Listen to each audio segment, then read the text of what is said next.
This is Thank You Mama, weekly lessons from mothers all around the world.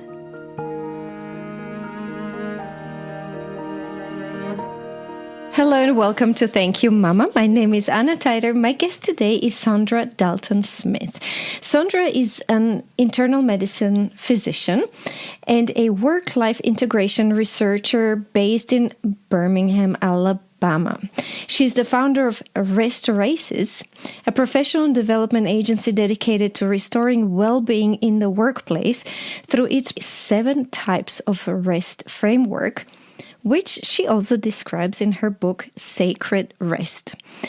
I came across the book somewhere, and Saundra, I can't remember where, somewhere on Instagram, I read about your book and about 7 different types of rest, and I had a eureka moment, and I thought, this is so important, and this is life-changing, and I would love to talk to this lady, so I am very happy you are here with me today, and I'm so happy to share the 7 types of rest with my listeners, but also your mom's wisdom. So let's start at the beginning. Hello and welcome. Thank you. And tell me a little bit about yourself and your work. Well, my work is based around my own personal burnout journey. I am a physician, as you mentioned, and so right after I had my children is when I burned out. I didn't realize that motherhood was a full-time job, and so I wasn't prepared to be in full-time practice and full-time motherhood.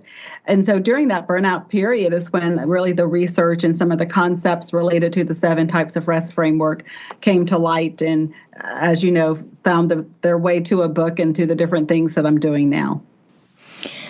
Burnout is how I learned about rest.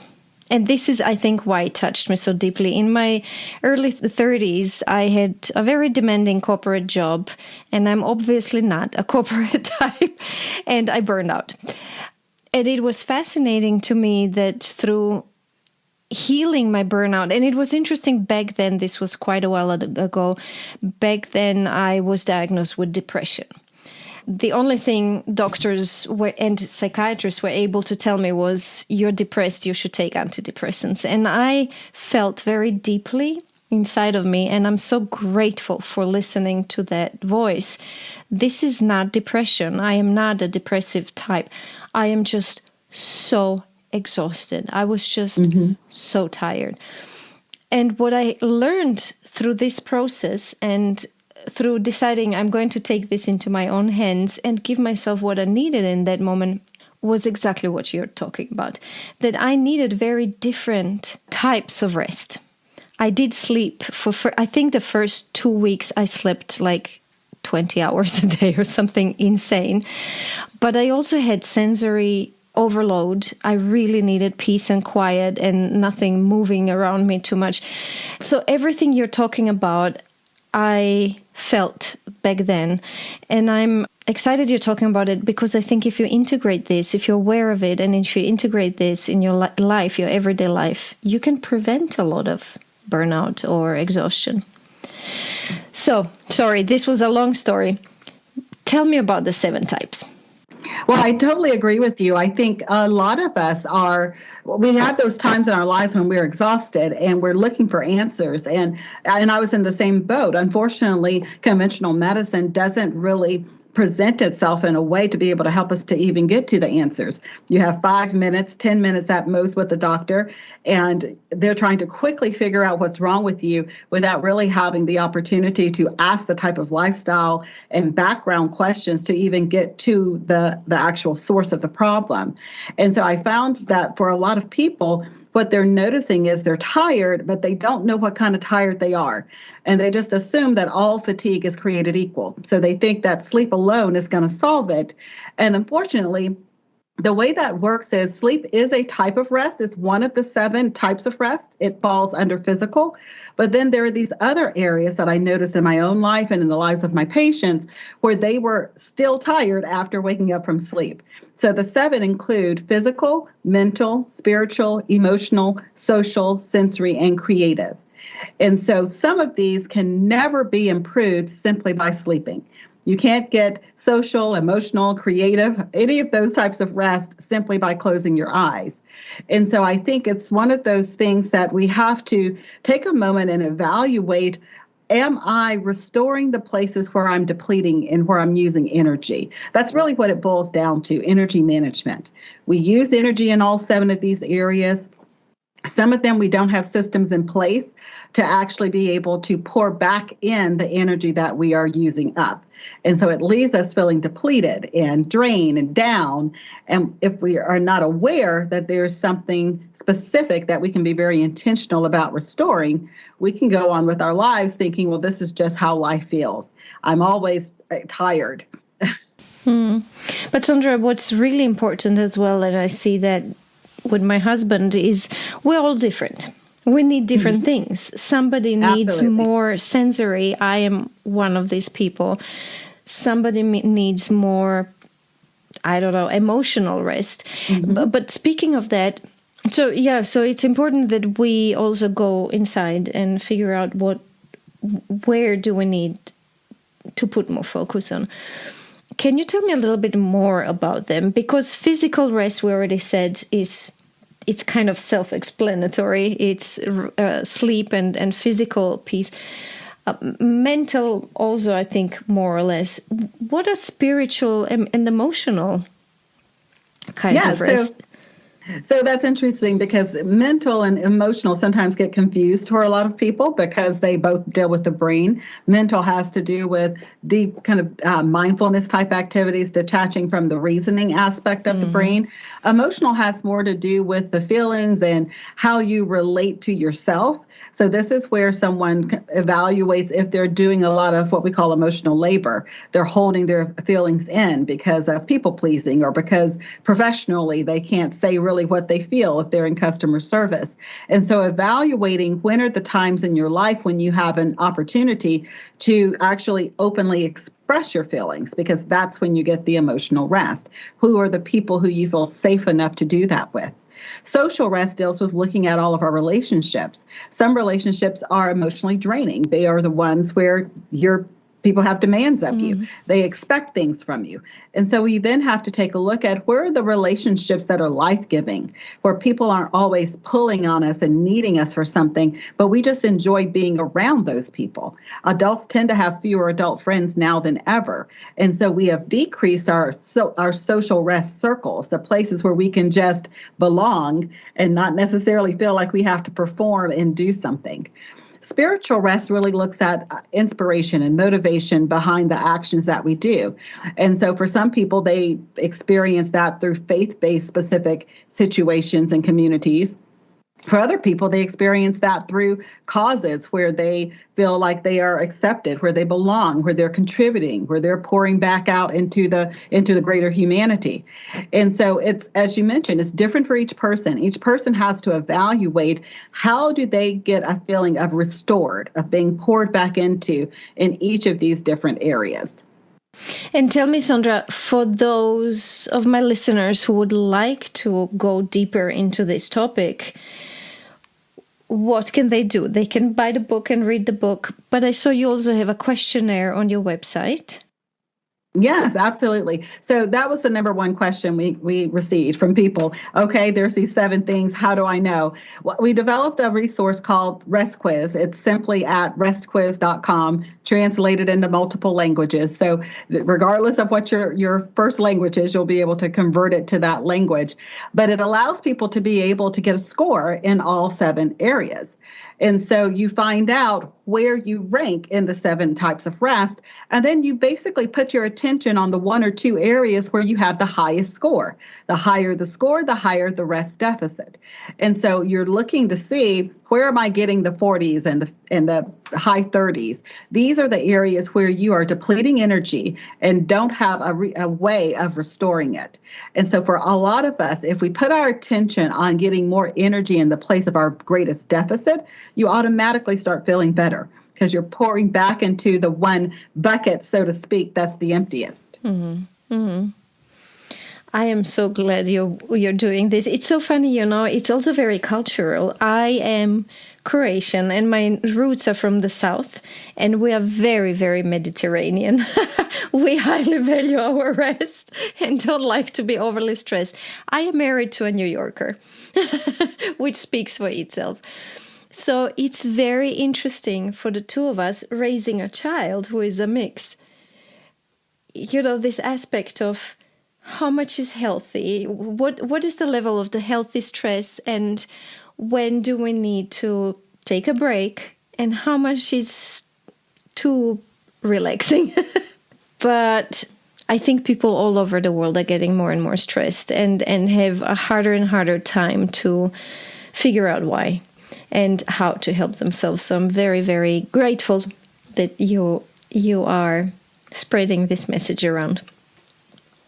Well, I think I love that what you just stated, because we think about stress typically in the negative, like it's a bad thing. Yeah. But stress is like, it can be either good or bad. Mm-hmm. You know, it's stressful to have a child. That's a good thing. And then it's stressful to have a death. That's considered a bad thing. So I always tell people stress we're never going to get rid of. I think it's one of those things where we talk a lot about stress management. And in my opinion, stress management doesn't work because there's always stress. Yeah. It's rest management. How do we manage our way we recover from stress? That's what I always tell parents to focus on. Let your child experience the highs and the lows of stress. That helps build their resilience. Teach them how to recover from the stressors that come into their lives. That's one of the greatest gifts you can give your children. But this is an interesting aspect because many of my listeners are mothers. So I guess once we learn about rest and different types of rest, we can support our children in learning this and managing their need for stress. This is also very important. Talking about mothers, let's talk about mothers. Okay. I just learned before we started recording that you lost your birth mother during childbirth. That's correct. Mm-hmm. Will you tell me about it?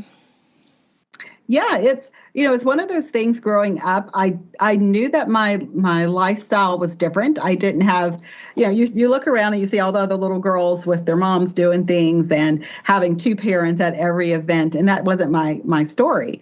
And so as a child, I think I grew up with a mindset of, okay, I'm missing out on something that other little girls have. And obviously that kind of played over into adulthood as well.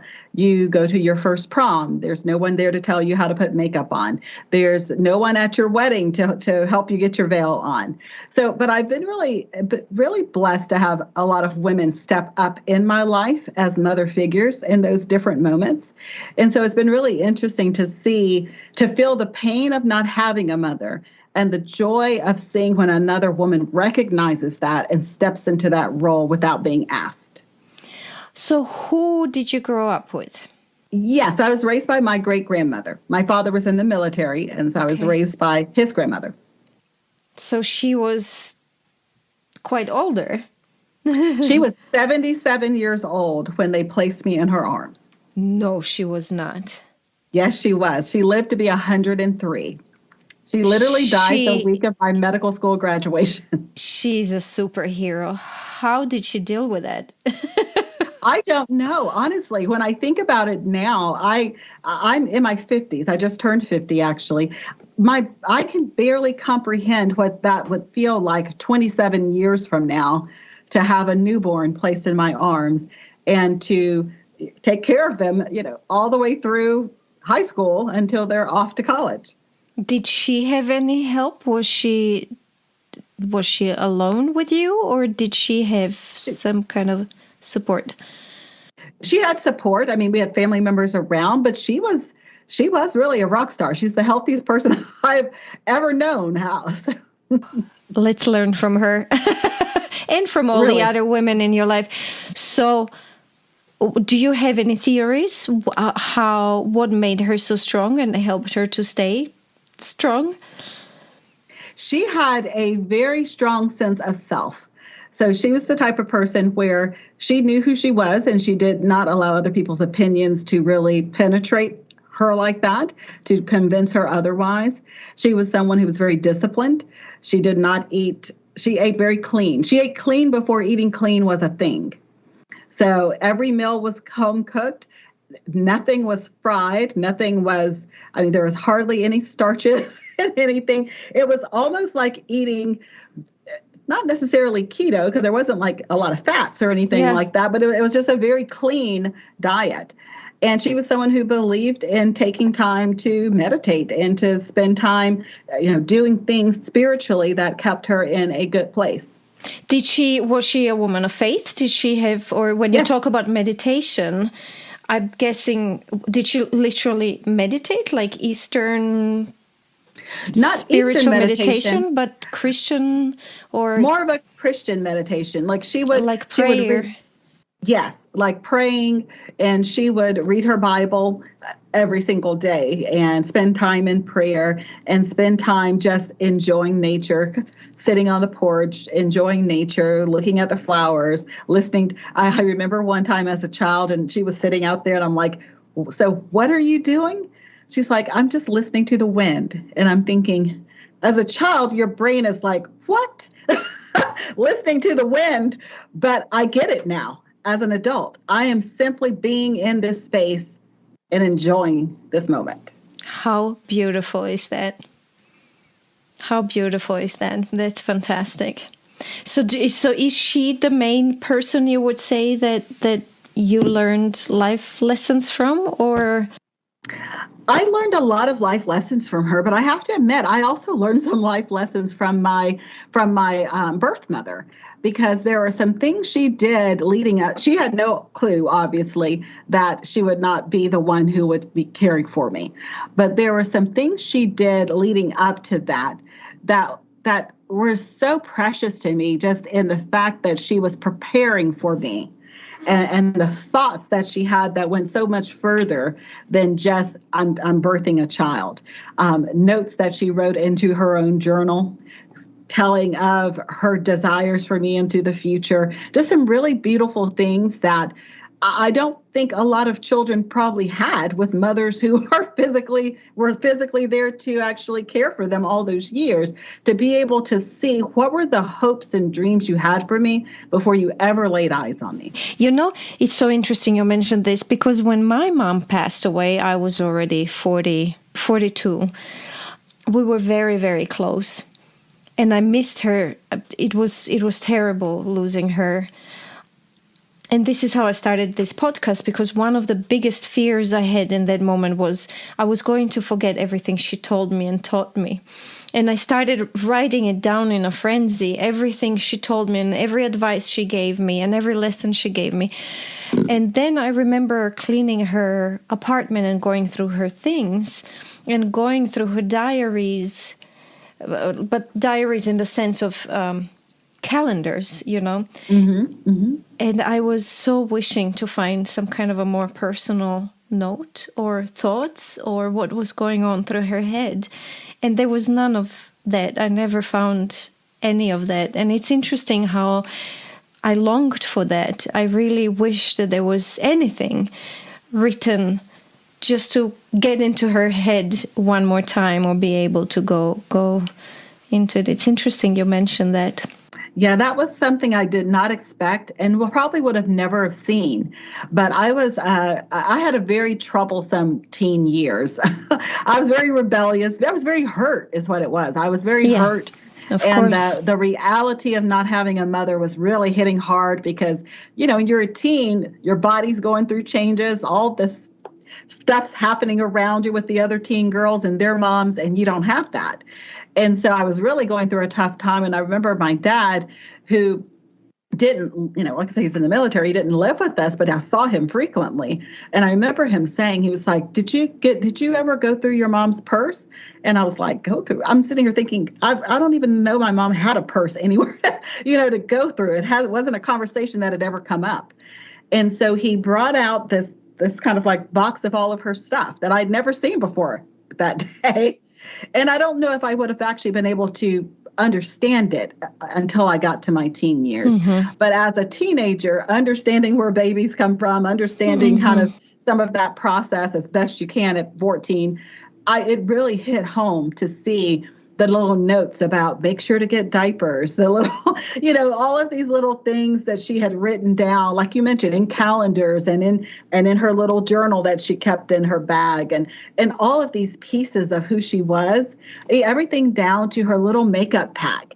I mean, it was one of those experiences that even to this day, it's precious to me. Yes, yes. I later published a beautiful book. I forgot her name, but the book started as an Instagram account. It's called Mothers Before Us. And women submitted photographs of their mothers and stories about their mothers before they became mothers.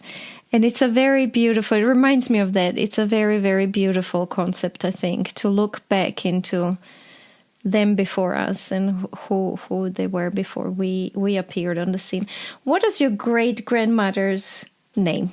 Fanny. We talked so much about her. So I wrote down a very strong sense of self, to eat clean. Did she ever talk about it, why she's eating clean, or was this something she just did through her intuition, just something she did?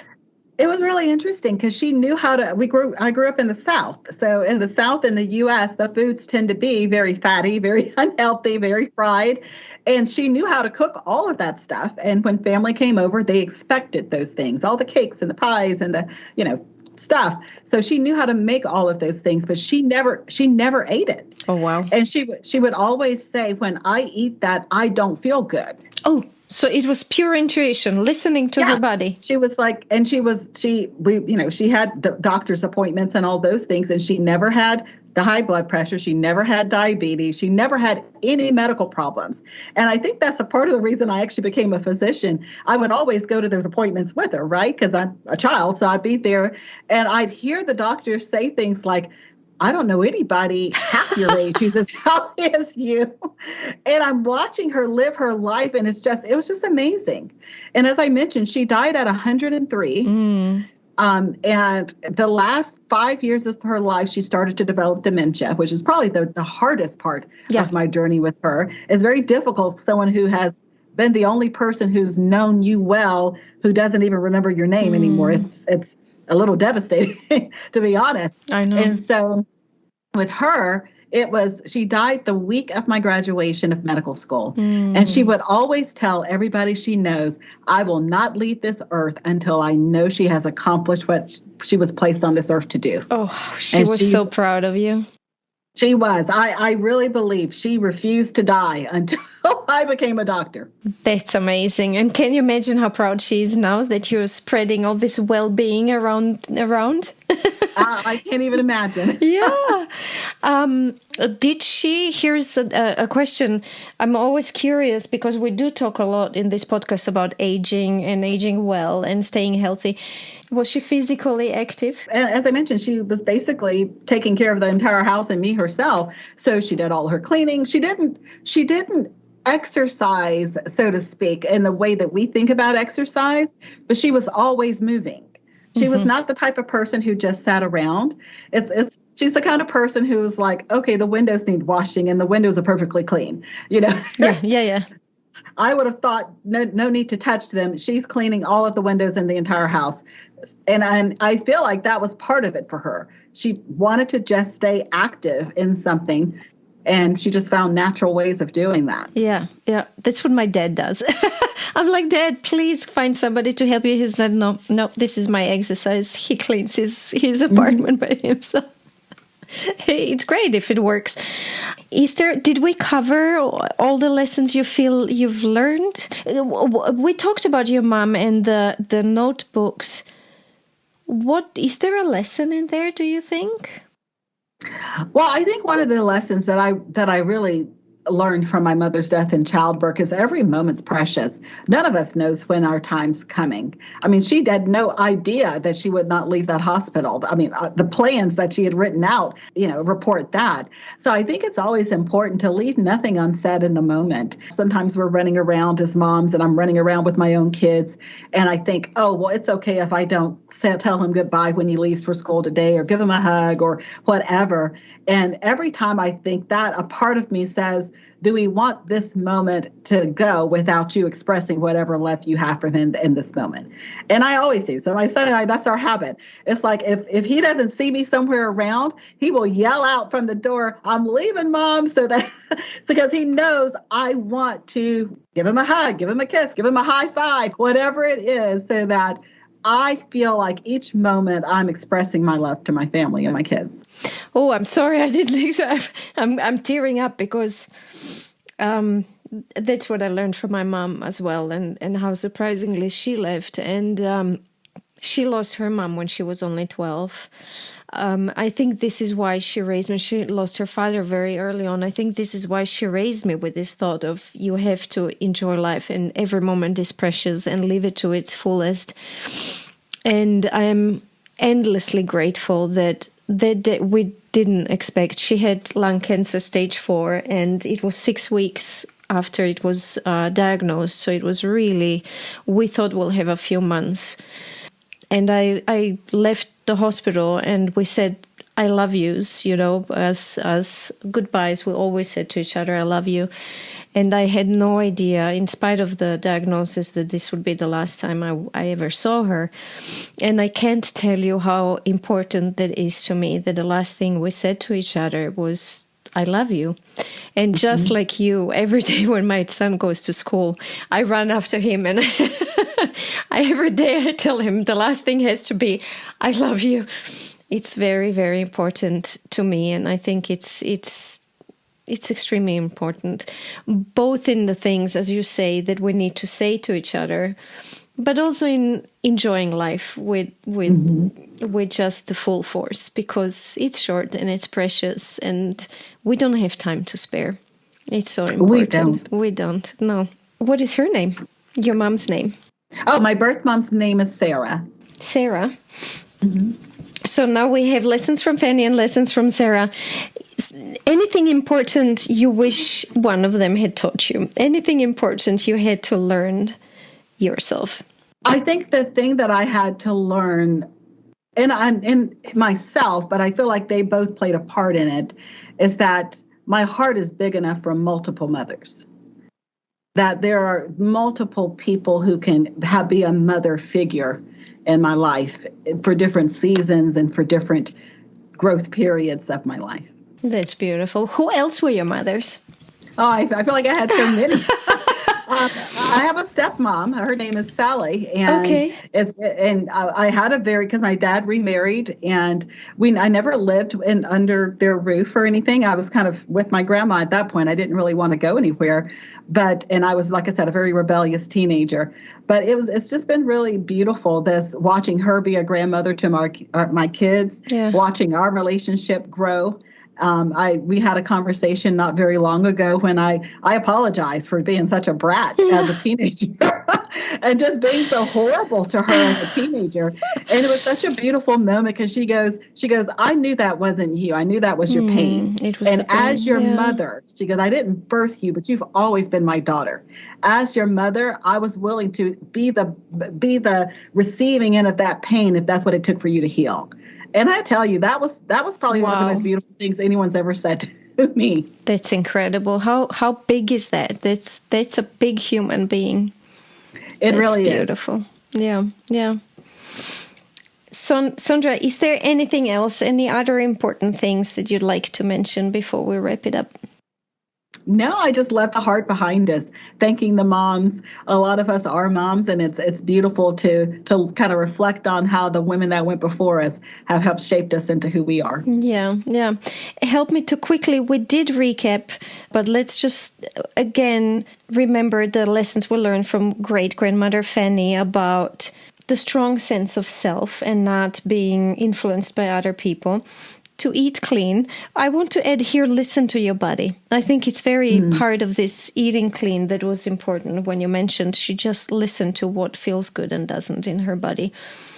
Meditation, prayer, reading her Bible. So listening to the wind. How beautiful and important is that? And nature. And then from Mama Sarah, we learned that every moment is precious. that we really have to live life at its fullest, and that everything needs to be said out loud. And this connects to what you said about Sally. Yeah. Sally, yeah. Because she said it, you know how important it is that she said it to you. So she learned from Sarah as well. And then something they didn't teach you that you learned by yourself is that we have multiple mothers. We don't need, it's not only our birth mothers who are mothers to us, but we have to open our heart, and it's big enough for multiple mothers in our lives. Saundra, thank you so much. I want to go back and say that I really want to call out to my listeners to look into your work. I think it's really important. I will put a link to your website, to your book, and to the quiz in episode notes. So if they want to research and work on the rest, I really want to invite them to do this. And thank you again. This was beautiful. Thank you, Anna. It's a great chance to chat with you. If you enjoy Thank You Mama and want to help it grow, please take the 2 seconds to leave a 5-star review on Apple Podcasts. It really helps. If you'd like to get in touch, you can send me a mail at info@thankyoumama.net. You can also find me on Instagram, Facebook, and Twitter under Anna Teider. That's Tajder. This was Thank You Mama.